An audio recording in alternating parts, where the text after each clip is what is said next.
नमस्कार, मैं धनंजय कुमार द नागरिक में आपका स्वागत है। हमारे साथ हैं प्रोफेसर जबरीमल पारख साहब।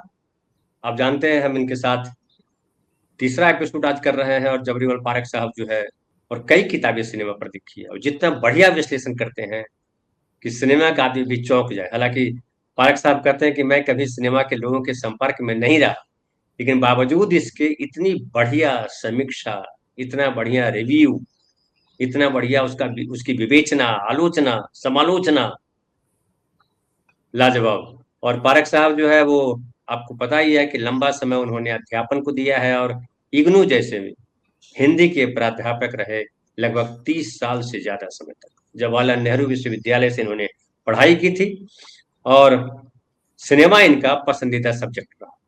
साहित्य पर तो लिखा ही और सिनेमा पे कई किताबें लिखी हैं जो अलग-अलग यूनिवर्सिटियों में पढ़ाई भी जाती हैं और पढ़ाई जानी चाहिए। अगर भारतीय सिनेमा को समझना है तो पारख साहब की किताबों से गुजरना ज़रूरी है। तो पारख साहब का तीसरा एपिसोड हम उनके साथ कर रहे हैं। सर, हमने 2 एपिसोडों में समझा कि जो ये भारतीय सिनेमा है, ये कैसे जो है उसमें कितनी जो पॉपुलर सिनेमा ख़ास करके है कि किस तरह के आम आदमी के कनेक्ट तो रहा उसका, लेकिन गंभीर समीक्षकों ने उसमें बहुत अहमियत नहीं दी। फिर ये रहा कि वो फ़िल्में जो हिट होती रहीं, उन फ़िल्मों का संपर्क यथार्थ से भी रहा। ऐसा नहीं कि केवल फैंटेसी थी, हवा-हवाई थी और उसका आम आदमी से कनेक्ट था और इसीलिए वो फ़िल्में हिट होती रहीं और आप जैसे व्यक्ति ने इस बात को गंभीरता से समझा और पॉपुलर सिनेमा की भी गंभीर समीक्षा की, गंभीरता से उसकी विवेचना की, ये ख़ास बात रही। आज तक तीसरे एपिसोड में आप क्या बात कर रहे हैं? नमस्कार नंदन जी, आपको नमस्कार और सभी देखने सुनने वालों को भी मेरा नमस्कार। देखिए, अभी तक हम 2 एपिसोड में इस बात की चर्चा कर चुके हैं कि लोकप्रिय सिनेमा क्या है और मुख्य रूप से इस बात का कि जो पॉपुलर सिनेमा जैसे कि लाखों लाख लोग, मतलब कहना चाहिए कि भारत जैसे देश में तो ये संख्या करोड़ों में होती है, उसको क्यों देखते हैं, ऐसा क्या है उसमें, क्या केवल मनोरंजन के लिए देखते हैं या उसका उनके जीवन से भी कोई संबंध होता है।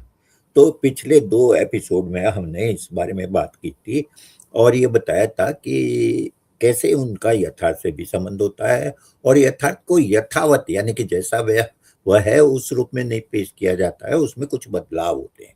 यानी कि यथार्थ को फैंटेसी की तरह पेश करके प्रस्तुत करते हैं फिल्म वाले। और आज हम ये चर्चा जो पिछली बार हुई थी उसमें हमने मूक फिल्में यानी साइलेंट एरा की फिल्मों के बारे में भी चर्चा की थी। आज हम उस दौर की चर्चा करेंगे जब सवाक फिल्में यानी कि बोलती फिल्में जिन्हें टॉकी कहते हैं, उन टॉकी की भी चर्चा करेंगे और उनका अपने समय के साथ क्या संबंध होता है इसको भी देखेंगे।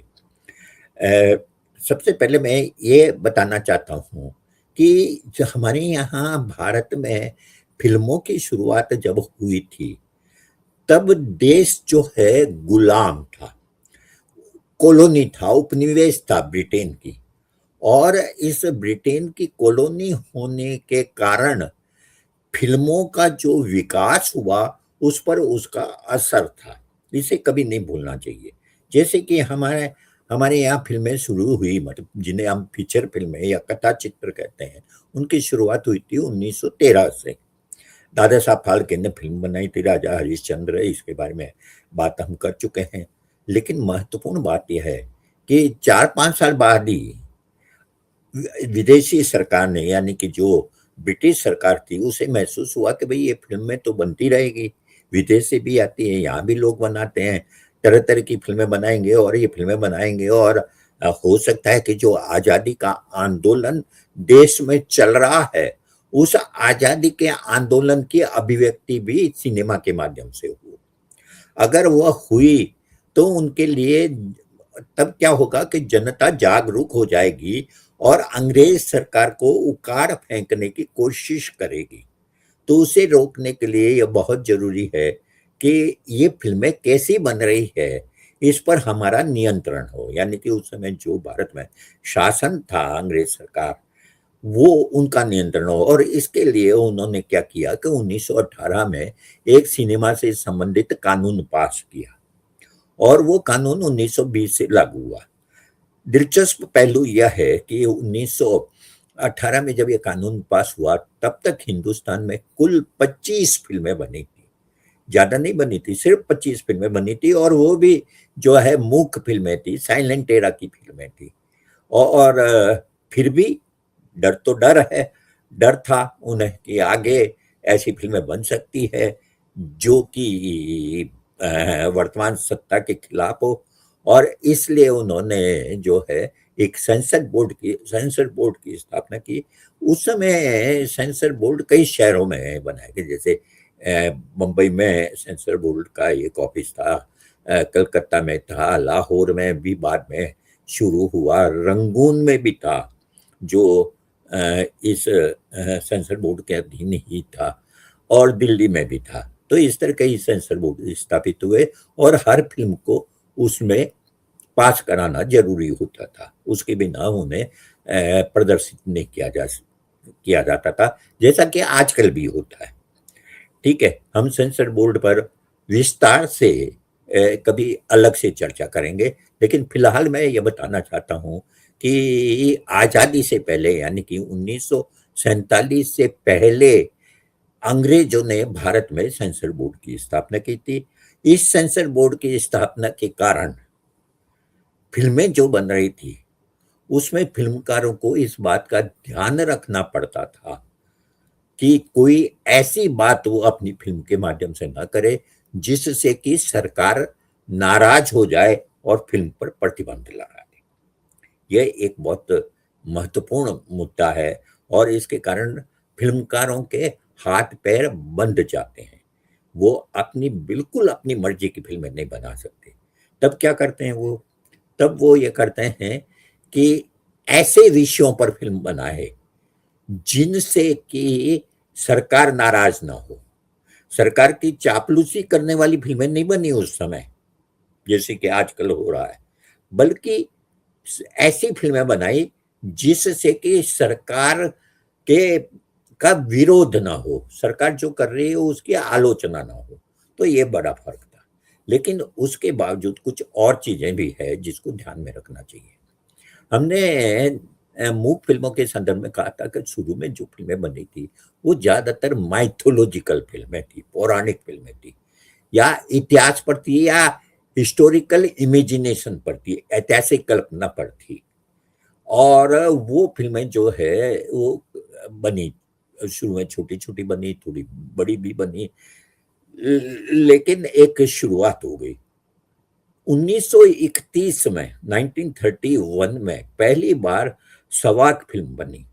आर्देशिर ईरानी करके एक महाशय थे, इन्होंने एक संस्था की स्थापना की है, फिल्म कंपनी की स्थापना की। उस फिल्म कंपनी का नाम था इंपीरियल फिल्म्स। और उस इंपीरियल फिल्म्स ने 1931 में एक फिल्म रिलीज की अपनी, उस फिल्म का नाम था आलम आरा। आलम आरा हिंदुस्तान की पहली बोलती फिल्म है और इस तरह से बोलती फिल्मों का इतिहास शुरू होता है। यूरोप में भी कोई बहुत अरसा नहीं हुआ था बोलती फिल्में शुरू हुए।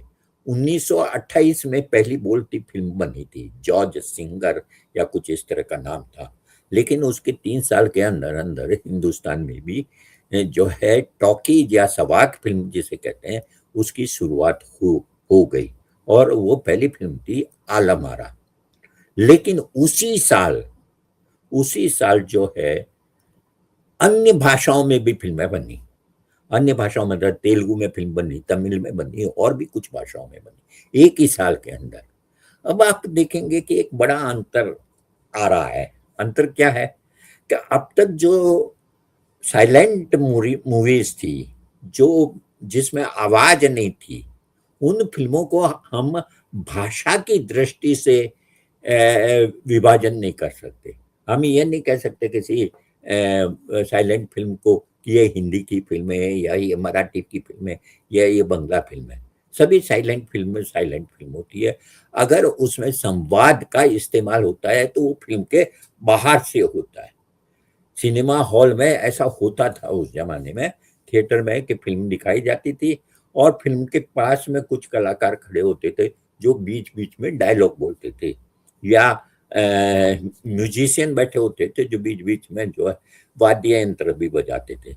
लेकिन फिल्में वो थी, किसी एक भाषा की फिल्म नहीं कहा जा सकता था। ज्यादा से ज्यादा आप ये कह सकते हैं कि फिल्मकार उस फिल्म का जो टाइटल है, जो उसका नाम रखता है, उस नाम से यह अंदाजा लगाया जा सकता है कि उस फिल्म को बनाने वाले क्या कौन है।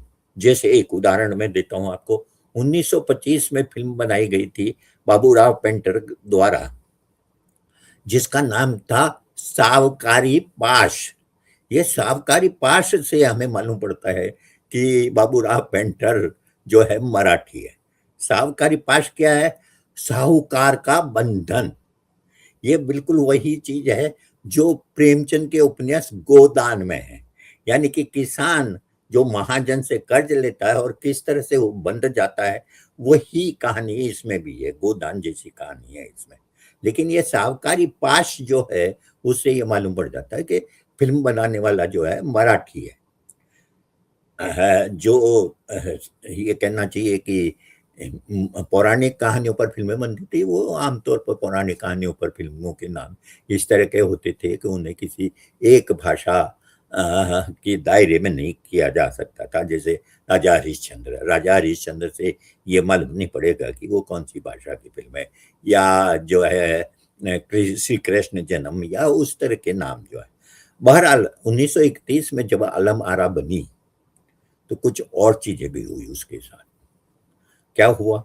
एक तो यह है कि उसमें आवाज आ गई, यानी कि अब जो कैरेक्टर थे, उसमें जो पात्र थे, जो अभिनेता थे, वो बोल रहे थे, वो आपस में बातें कर रहे थे। और ये महत्वपूर्ण था, ये एक बहुत बड़ी छलांग थी। अब तक फिल्म में अभिनय तो देखते थे लोग, लेकिन वो बातें क्या करते हैं उसकी या तो पट्टी चलती थी, या पास में खड़ा हुआ कोई बोल रहा है, या देखने वालों को अंदाजा लगाना पड़ता था कि वो क्या बोल रहा है। लेकिन अब क्या है, अब पात्र बोल रहे हैं, पुरुष भी स्त्री भी। एक और बड़ा फर्क आ गया तब तक 1931 तक। वो क्या है कि आपको ध्यान है 1913 में जो राजा हरिश्चंद्र फिल्म बनी, उसके जो स्त्री पात्र थे उनका अभिनय भी पुरुष अभिनेताओं ने किया था। लेकिन 1931 यानी कि करीबन 18 साल बाद ये बड़ा परिवर्तन हुआ कि अब स्त्रियां भी अच्छी संख्या में फिल्मों में काम करने के लिए आगे आई, और स्त्रियों की भूमिकाएं स्त्रियां ही निभाती थी। यह एक और दूसरा बहुत बड़ा अंतर आया। और तीसरा बड़ा अंतर यह है कि हमारे यहाँ जो नाटकों की परंपरा थी, मैंने पिछली बार पारसी थिएटर की चर्चा भी की थी, नाटकों की जो परंपरा थी जिसमें गीत, संगीत और नृत्य अनिवार्य अंग होते थे, अब इन फिल्मों में वो गीत, संगीत और नृत्य उसके हिस्से होते हैं। ये जो पहली फिल्म थी आलम आरा, इसमें 7 गीत थे, और इंदर सभा फिल्म उसके कुछ साल बाद बनी जिसमें 72 यानी 72 गीत थे। तो आप अंदाजा लगा सकते हैं कि हिंदुस्तानी सिनेमा में गीत संगीत का कितना महत्व था और कितना अधिक उसका उपयोग होता था। वो आज तक होता है, रूप बदल गया है, लेकिन गीत संगीत एक तरह से हिंदुस्तानी सिनेमा का एक अनिवार्य अंग। दूसरा जो बड़ा परिवर्तन हुआ संवाद फिल्मों के साथ में, अब तक जो फिल्में बन रही थी वो माइथोलॉजिकल फिल्में बन रही थी, पौराणिक कहानियों पर। जो हमारे यहाँ पुराण ग्रंथ थे उसमें जो कहानियां होती थी, जैसे नल दमयंती की कहानी, राधा कृष्ण की कहानी, राम की कहानी, कृष्ण की कहानी, तरह तरह की कहानियां, राजा हरिश्चंद्र की कहानी, इस तरह की जितनी भी कहानियां होती थी उन सब पर फिल्में बनती थी। लेकिन 1931 के बाद इस तरह की फिल्में बनना तो बंद नहीं हुई, लेकिन एक नई तरह की फिल्में बनना शुरू हुई। और वो नई फिल्म थी उन भक्त कवियों पर जिन जो हमारे यहाँ पर 15वीं-16वीं शताब्दी में, 14वीं, 15वीं, 16वीं शताब्दी में जो संत भक्त कवि हुए थे, उनके जीवन को लेकर बनाई जाने लगी। जैसे चंडीदास पर फिल्में बनी, मीराबाई पर बनी, पोतना पर बनी, संत ज्ञानेश्वर पर बनी। ये जो मध्य युग के बड़े-बड़े भक्त कवि थे, इन भक्त कवियों पर फिल्में बनी। मीराबाई पर कई फिल्में बनी, जिसके आगे और चर्चा करेंगे हम। तो ये एक बड़ा परिवर्तन हुआ। अब मतलब पौराणिक कहानियां, चमत्कारिक कहानियां नहीं, बल्कि सचमुच के ऐतिहासिक चरित्रों को ध्यान में रखकर फिल्में बनी। लेकिन क्यों ये बड़ा परिवर्तन क्यों हुआ? ये बड़ा परिवर्तन कोई धार्मिक कथा कहने के लिए नहीं हुआ था, वो हुआ था समाज सुधार का संदेश देने के लिए। जैसे चंडीदास फिल्म न्यू थिएटर्स ने बनाई, तो चंडीदास की कहानी क्या है? चंडीदास बंगला के संत कवि थे, भक्त कवि थे। लेकिन कहानी क्या है? वो कहानी यह है कि रामी नाम की एक धोबन होती है, उस धोबन से चंडीदास का प्रेम होता है, और उस धोबन पर गांव के जमींदार की नजर होती है। और इस तरह से जो जातिवाद है, जो आज भी एक बहुत बड़ी समस्या है और आजादी के आंदोलन में भी बहुत बड़ी समस्या है, उसे चंडीदास के माध्यम से सामने रखा गया। उसके माध्यम से दो चीजें रखी गई। एक तो यह है कि जाति से कोई ऊंचा और नीचा नहीं होता। चंडीदास जो है रामी के पक्ष में खड़े होते हैं, वो खुद ब्राह्मण होते हैं लेकिन उस रामी के पक्ष में खड़े होते हैं। और दूसरी बात यह है कि जमींदार जो होते हैं वो उत्पीड़नकारी होते हैं। यह संदेश भी उस फिल्म के माध्यम से गया। मीरा का तो जीवन आप जानते हैं कि मीरा तो एक ऐसी भक्त कवि थी, भक्त कवियत्री थी, जिसको लगातार जीवन में संघर्ष करना पड़ा, उसे मारने की कोशिश की गई, केवल इसलिए क्योंकि वो स्त्री होते हुए भी अपनी आस्था के लिए किसी सामाजिक नियमों का पालन नहीं करती थी। आप मीरा के भजन सुनेंगे तो आपको बिल्कुल इस चीज का एहसास होगा। तो इस तरह से हम क्या देखते हैं कि इस काल के अंदर संत तुकाराम पर 1936 में जो फिल्म बनी मराठी में, वो फिल्म जो है एक क्लासिक मानी जाती है आज भी। तो मेरे कहने का मतलब सिर्फ यह है कि यह परिवर्तन हुआ। फिल्में जो है, जहां पहले पौराणिक फिल्में बनती थी, अब पौराणिक फिल्मों की जगह अब हमारा जो सबसे बड़ा, जिसे भारतीय इतिहास में, भारतीय साहित्य के इतिहास में भक्ति काव्य का जो आंदोलन था मध्य युग के अंदर, उस मध्य युग के उस भक्ति आंदोलन के जो नायक थे, उन नायकों पर, नायक का मेरा मतलब सिर्फ पुरुषों से नहीं है, मीरा भी उसमें शामिल है, और किसी एक भाषा से जुड़े हुए नहीं। जैसे तेलुगु के भक्त कवि थे पोतना, पोतना पर फिल्म बनी। तो कहने का मेरा मतलब, कहने का सिर्फ ये मतलब है कि ये एक बड़ा परिवर्तन हुआ सवाक फिल्मों के साथ। और इस परिवर्तन के पीछे कारण क्या था?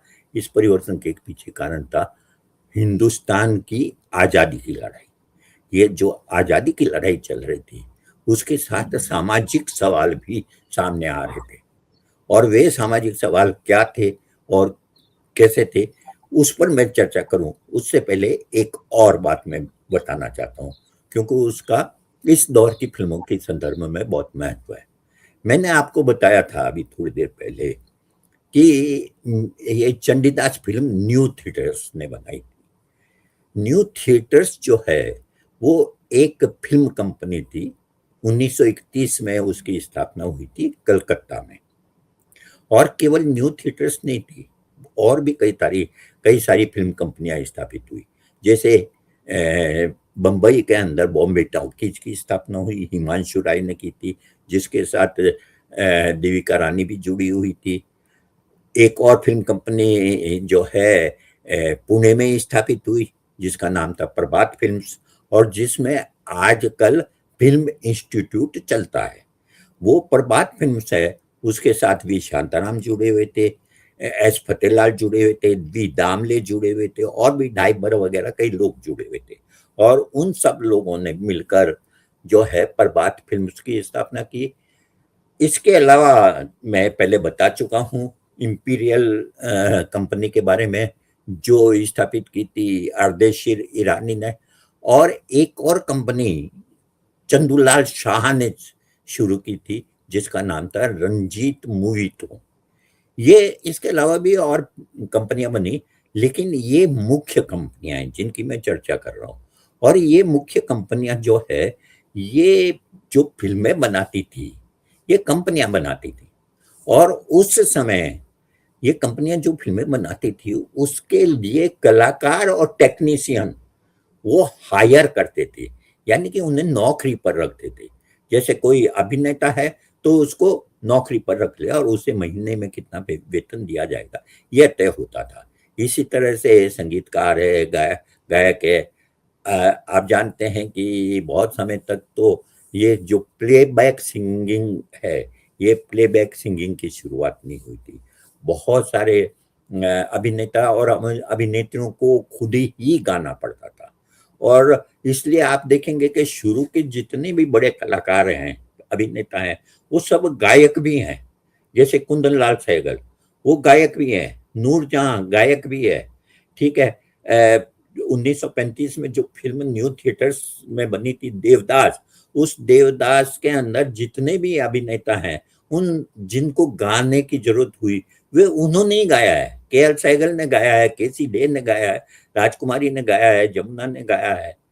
कहने का मतलब यह है कि प्लेबैक सिंगिंग भी बहुत बाद में शुरू हुई, लेकिन बाद में जब शुरू हुई तो उसके बाद में सिंगिंग जो है यानी गायकी जो है वो कोई और करता था, और अभिनेता अभिनेत्री जो है सिर्फ अपने होठ हिलाते थे।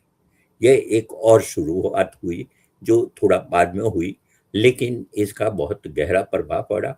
और इसके कारण आप जानते हैं कि मोहम्मद रफ़ी, लता मंगेशकर, सुमन कल्याणपुर, ये सब जो है वो गायक हैं। उन्होंने अभिनय किसी ने कर लिया, जैसे तलत महमूद ने कई फिल्मों में अभिनय भी किया, लेकिन महत्वपूर्ण बात है कि जो गायक है वो गायक हैं और जो अभिनेता है अभिनेता है। ये एक बड़ा फर्क प्लेबैक सिंगिंग के कारण हुआ। प्लेबैक सिंगिंग का मतलब पीछे से जिसकी आवाज आती है।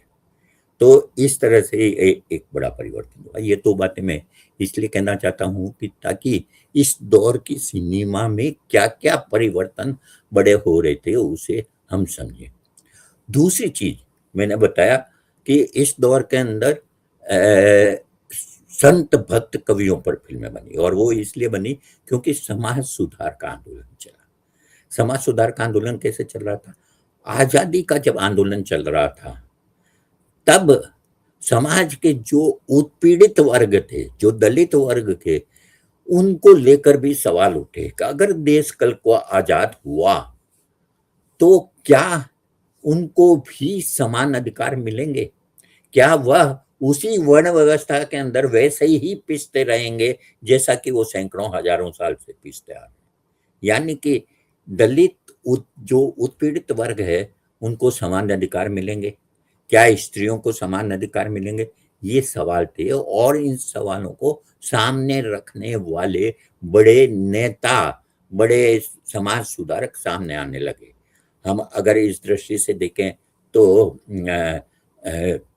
अंबेडकर का नाम ले सकते हैं, पेरियार का नाम ले सकते हैं, ज्योतिबा फुले का नाम ले सकते हैं, कई जनों के नाम ले सकते हैं, और कई स्त्रियों के नाम भी ले सकते हैं। खुद ज्योतिबा फुले की पत्नी जो थी सावित्रीबाई फुले, उन्होंने स्त्री शिक्षा के लिए बहुत प्रयास किया, और भी कईयों के नाम लिए जा सकते हैं। मेरे कहने का मतलब यह है कि ये जो समाज सुधार की आवाज उठ रही थी, जो आजादी के आंदोलन का एक हिस्सा थी, जिसमें हम देखते हैं कि जो सवर्ण समाज से आए हुए थे, हमारी आजादी के आंदोलन के नेता थे, वो भी उसके महत्व को समझने लगे थे। महात्मा गांधी ने इस दिशा में बहुत महत्वपूर्ण काम किया, और इन सब कामों का परिणाम जब देश आजाद हुआ और नया संविधान बना तो उसमें भी उसका रिफ्लेक्ट हुआ। उसकी चर्चा फिर कभी करेंगे। लेकिन महत्वपूर्ण बात यह है कि ये जो परिवर्तन हो रहे थे, ये जो आंदोलन हो रहे थे, ये समाज सुधार की जो बातें आ रही थी, उसका फिल्मों पर भी असर हुआ। फिल्मों पर असर किस रूप में? 1936 में अछूत कन्या नाम की फिल्म बनी। अछूत कन्या फिल्म बनाई थी बॉम्बे टॉकीज में, और उसके अंदर जो नायिका थी, जो अछूत होती है फिल्म की कहानी के अंदर, वो देविका रानी ने उसकी भूमिका की थी। और नायक जो है अशोक कुमार उसकी भूमिका निभाते हैं, जो एक ब्राह्मण होता है। और इस तरह से एक ब्राह्मण और दलित के प्रेम कहानी को प्रस्तुत किया गया था। वो फिल्म बहुत ही पॉपुलर हुई, और वो एक तरह से पहली बार एक बहुत बड़े स्टूडियो के माध्यम से, बड़ी फिल्म कंपनी के माध्यम से, बड़े सितारों के साथ में इस विषय को उठाया गया। आप सोचिए कि 1936 में ये अछूत कन्या क्यों बनती है। उसके बाद में 1940 में एक और फिल्म बनती है जिसका नाम होता है अछूत। ये फिल्में क्यों बनती, ये फिल्में इसलिए बनती है कि जैसा मैंने कहा कि आजादी के आंदोलन के अंदर दलितों का सवाल एक तरह से सेंटर स्टेज में आने लगा था। 1932 में जो पूना पैक्ट हुआ महात्मा गांधी और अंबेडकर के बीच, वो पैक्ट ये बताता है कि ये सवाल कितना महत्वपूर्ण है। सिनेमा जो है उससे मुक्त नहीं हो सकता। सिनेमा और साहित्य अगर हम उस दौर का देखें तो प्रेमचंद ने उस दौर में जो कहानियां लिखी, जो उपन्यास लिखे, उन सब में आप देखेंगे कि दलितों का सवाल और स्त्री का सवाल केंद्र में है। क्यों? क्योंकि वो माहौल उस तरह का था। राजनीति जो हमारी आजादी का आंदोलन था वो केवल अंग्रेजों से मुक्ति का आंदोलन नहीं था, वो हमारी अपनी जो सैकड़ों हजारों सालों की बेड़ियां थी उससे मुक्ति का भी सवाल था। और इसलिए उससे मुक्ति के लिए जो संघर्ष समाज में चल रहा था उसको साहित्य और सिनेमा दोनों प्रस्तुत कर रहा था। अच्छी बात यह थी कि इस तरह के सवालों को, यानी सामाजिक सवालों को पेश करने पर सेंसर बोर्ड द्वारा कोई अवरोध नहीं पैदा होता था, क्योंकि वो सीधे तौर पर अंग्रेजों का विरोध उसमें नहीं होता था। इसलिए ये इस तरह की फिल्में इस दौर में बनी। तीसरी तरह की फिल्म जो इस दौर की विशेषता है वो यह है कि ये जो सामाजिक सवाल है, इस सामाजिक सवालों के और भी कई पहलू हैं जिसको इस दौर की फिल्मों में सामने लाया गया, और वो लाया गया साहित्य के माध्यम से। यानी कि पहली बार ऐसा हुआ, पहले तो क्या हो रहा था, पौराणिक कथाओं पर फिल्में बन रही थी, लेकिन अब इस दौर में क्या हुआ, इस दौर में साहित्यिक कृतियों पर फिल्म बनने लगी और साहित्यकार भी फिल्मों से जुड़ने लगे। अब मैं कुछ उदाहरण आपको देता हूं, जैसे शरत चंद्र का बहुत ही प्रसिद्ध उपन्यास देवदास। इस देवदास पर पहली फिल्म बनी थी 1928 में, वो मूक फिल्म थी। उसके बाद न्यू थिएटर्स ने 1935 में बंगला और हिंदी में फिल्म बनाई। 1935 में बंगला में रिलीज हुई और 1936 में हिंदी में रिलीज हुई। ठीक है, तो आप देखेंगे कि अब साहित्य पर कृतियां आने लगी। 1934 में मोहन भवनानी करके एक फिल्मकार थे, उन्होंने प्रेमचंद से संपर्क किया और प्रेमचंद को कहा कि आप हमारे लिए फिल्म की पटकथा लिखिए, फिल्म की कहानियां लिखिए। प्रेमचंद बंबई आ गए, उन्होंने एक फिल्म लिखी जिसका नाम था मजदूर, और वो मजदूर 1934 में रिलीज भी हुई। पहली बार एक फिल्म बनी जिसमें मजदूर आंदोलन और मजदूर केंद्र में था। आप मतलब इससे अंदाजा लगा सकते हैं कि ये दौर कितना महत्वपूर्ण था। पहली बार एक फिल्म बनती है जिसमें मजदूर और मजदूर आंदोलन केंद्र में। कहानी इस तरह की है उस फिल्म की कि जिसमें एक मिल है, एक फैक्ट्री है, उस फैक्ट्री के अंदर जो उसका मालिक है उसकी मृत्यु हो जाती है और भाई और बहन के हाथ में जो है उस फैक्ट्री का अधिकार आ जाता है। भाई जो है वो वैसा ही है जैसे पूंजीपति आमतौर पर होते हैं, और वो परेशान करते हैं, तो वहां पर आंदोलन होता है और उस आंदोलन के माध्यम से जो है मजदूर अपनी मांगे मनवाने के लिए कहते हैं। प्रेमचंद को समस्या थी, प्रेमचंद को कहानी से समस्या नहीं थी, लेकिन कहानी का जो प्रेजेंटेशन था उससे प्रेमचंद को समझ आती, क्योंकि प्रेमचंद को ये समझ में नहीं आता था कि फिल्म के अंदर गानों की क्या जरूरत है, फिल्म के अंदर ये जो रोमांस है इसको प्रस्तुत करने की क्या जरूरत है। वो तो यथार्थवादी थे, इसी तरह की कहानियां लिखते थे, इसी तरह के उपन्यास लिखते थे, इसलिए उनको ये बात जमी नहीं। और दूसरे बार बार कोई उन्हें गाइड करे कि आप ऐसे नहीं, ऐसे लिखिए, वैसे नहीं, वैसे करिए, तो उनको जो है वो रास नहीं आया बम्बई में रहना, और वो बम्बई से वापस लौट गए। ऐसा नहीं है कि वो नाकामयाब हो कर लौटे।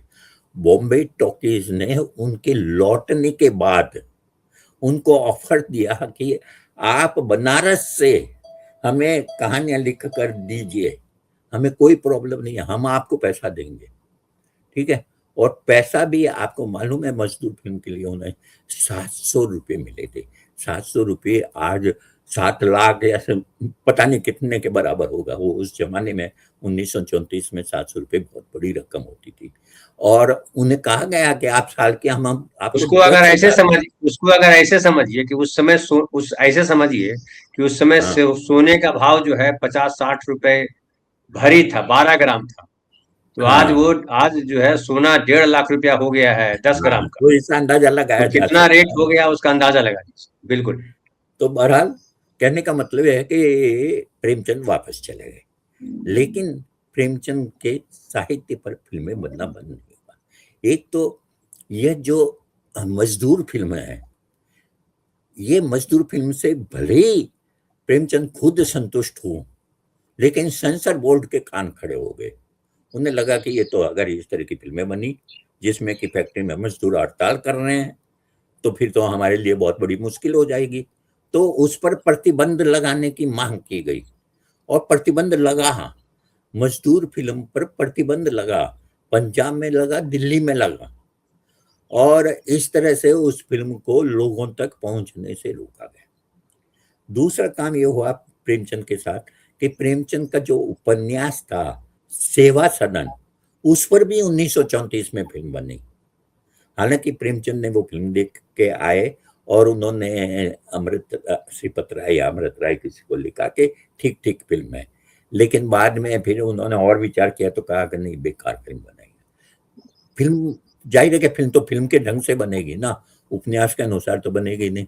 लेकिन प्रेमचंद के उपन्यास पर फिल्म बनी 1938 में। इसी सेवा सदन पर तमिल में भी फिल्म बनी, और वो फिल्म इसलिए बनी क्योंकि सेवा सदन वहां की एक तमिल पत्रिका में धारावाहिक छपा था, तमिल में अनुवाद होकर, और उससे प्रभावित होकर जो फिल्मकार थे वहाँ के, नाम मैं भूल रहा हूँ, सुब्रमण्यम या कुछ नाम, उन्हें वो कहानी बहुत आकृष्ट की और उन्होंने उस पर फिल्म बनाई।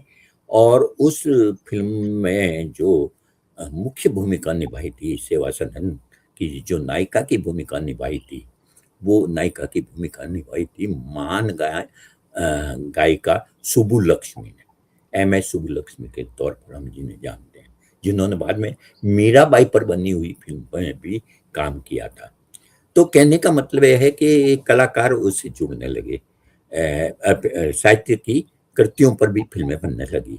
इसी दौरान में भगवती चरण वर्मा के उपन्यास चित्रलेखा पर केदार शर्मा ने फिल्म बनाई।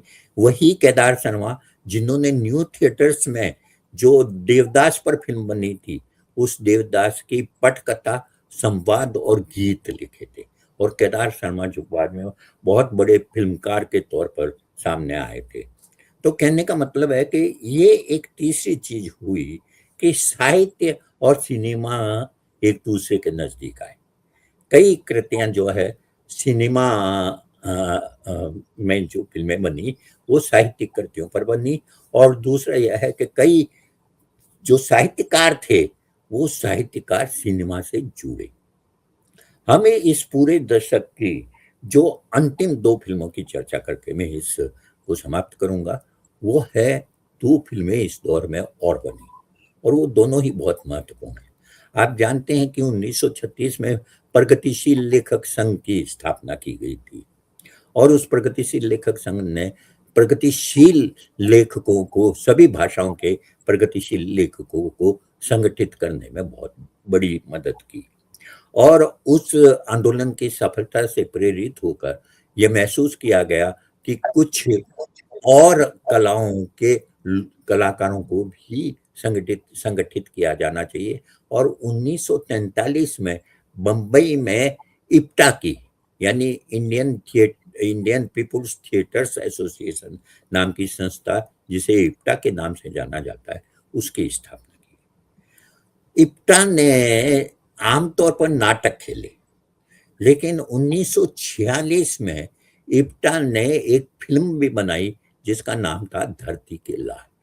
ये धरती के लाल फिल्म जिसका निर्देशन ख्वाजा अहमद अब्बास ने किया था, और उनके साथ में बलराज साहनी, शंभू मित्र और एक मराठी निर्देशक और जुड़े थे। और उसके अलावा हिंदी के और उर्दू के कई जो गीतकार और शायर थे वो भी जुड़े थे। इन लोगों ने मिलके फिल्म बनाई थी, पहली फिल्म। ये इप्टा की पहली और आखिरी फिल्म थी। और ये 1942-43 में जो बंगाल में भयंकर दुर्भिक्ष पड़ा था, जिसमें माना जाता है कि 20-30 लाख लोग मारे गए थे, जो वास्तव में दुर्भिक्ष थोपा हुआ दुर्भिक्ष था, क्योंकि अनाज की बहुत बड़े पैमाने पर जमाखोरी की गई थी। इस दौर को ध्यान में रखकर ये फिल्म बनाई गई थी। इसमें बलराज साहनी ने काम किया था। इसमें बलराज साहनी की पत्नी दमयंती साहनी ने भी काम किया था।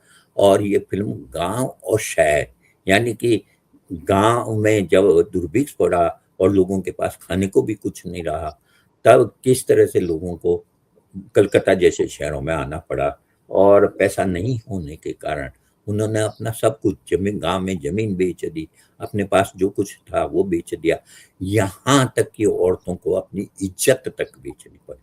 उस पर ये फिल्म बनाई गई।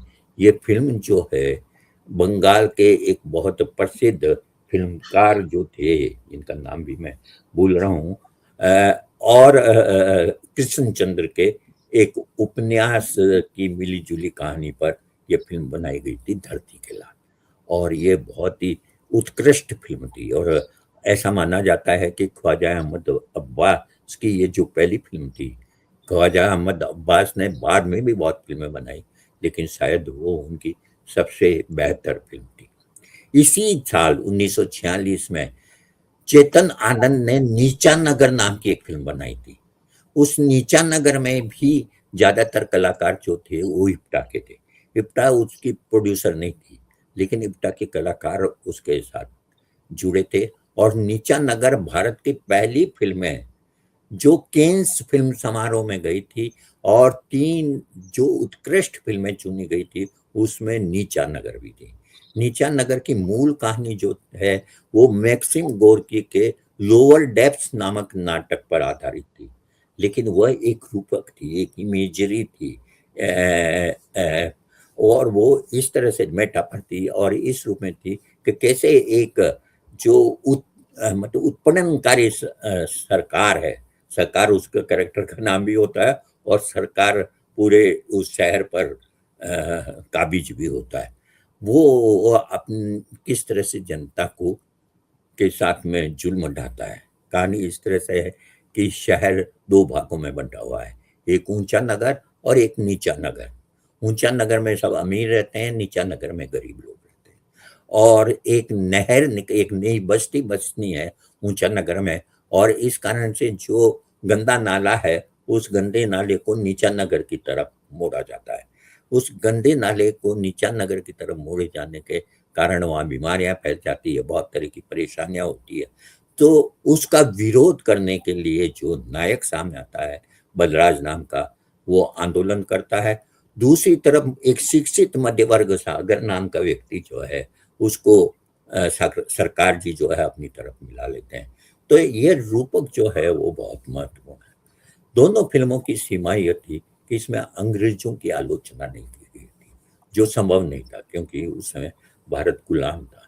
लेकिन अप्रत्यक्ष रूप से इनडायरेक्टली सत्ता की आलोचना थी। और सबसे बड़ी बात है कि जो वर्गीय सवाल थे, वो वर्गीय सवाल इसमें पहली बार पेश किए गए थे और बहुत ही प्रभावी रूप में। इस तरह जी से मैंने आपको 1947 से पहले की फिल्मों की झांकी प्रस्तुत की है।